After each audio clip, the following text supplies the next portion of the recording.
حدیث جو حضرت عائشہ صدیقہ رضی اللہ تعالی عنہا آپ نے روایت کی، اور یہ بھی صحیح بخاری میں ہے، کتاب و احادیث الانبیاء،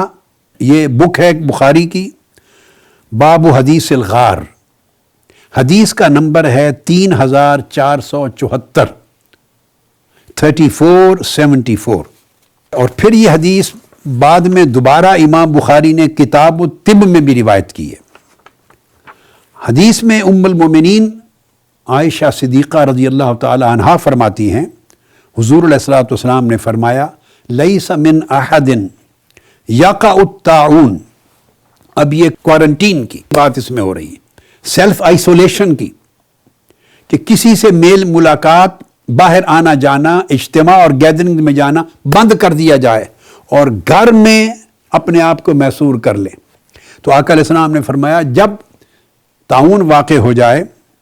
وَيَمْكُثُ فِي بَلَدِهِ صَابِرًا مُحْتَسِبًا، تو پھر اس شخص کے لیے حکم فرمایا کہ وہ اپنے شہر میں صبر کے ساتھ بیٹھ جائے، سفر کرنا بند کر دے، ٹریولنگ بند کر دے، صبر کرے، ہنگامہ آرائی نہ کرے، اپنا حوصلہ نہ ہارے، اللہ پہ اپنے توکل کو ختم نہ کرے،